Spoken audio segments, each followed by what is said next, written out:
Hello hi అందరికీ, నేను మీ పద్మావికి. ఈరోజు మన ఛానల్లో వచ్చేసైతే లివర్ ఫ్రై చేస్తున్నాను. లివర్ ఫ్రై అనేది మన హెల్త్కి చాలా మంచిది. బ్లడ్ తక్కువగా ఉన్న వాళ్ళకి కానీ, ఎయిర్ ఫాల్ ఎక్కువగా ఉన్న వాళ్ళకి కానీ చాలా యూజ్ అవుతుంది. ఇది నాకు ఎలా తెలుసా అని మీకు డౌట్ రావచ్చు.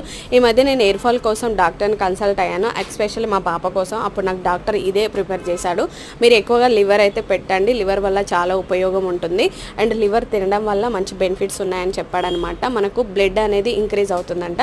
కాబట్టి డెఫినెట్గా మీరు కూడా ట్రై చేయండి. మీకు నా వీడియో బాగుంది అనిపిస్తే మాత్రం సబ్స్క్రైబ్ చేయడం మాత్రం మర్చిపోదు. ప్లీజ్ సబ్స్క్రైబ్ మీ, లైక్ చేయండి, షేర్ చేయండి. ఫుల్ వీడియో కూడా నేను అప్లోడ్ చేశాను, అది కూడా చూసేసేయండి. లివర్ ఫ్రై ఎలా చేశాను ఏంటి అనేది చూసి మీరు కూడా డెఫినెట్గా ట్రై చేయండి. చాలా బాగా కుదిరింది, కాన్సెప్ట్ అయితే అదిరిపోయింది అనమాట. బగారన్నము అండ్ లివర్ ఫ్రై చూసి ట్రై చేయండి. మీకు ఎలా వచ్చిందో కామెంట్ చేయడం మాత్రం మర్చిపోవద్దు. మీకు వీలైతే మీరు కూడా ఒక వీక్లీ 2 times తీసుకోవడానికి ట్రై చేయండి. మన హెయిర్ ఫాల్ ఈ మధ్య ఎక్కువగా ఉంది కదా, హెయిర్ ఫాల్ డెఫినెట్గా తగ్గుతుంది. నాకు రిజల్ట్ ఉంది, మా పాపకు కూడా రిజల్ట్ ఉంది. Thank you for watching. Thank you.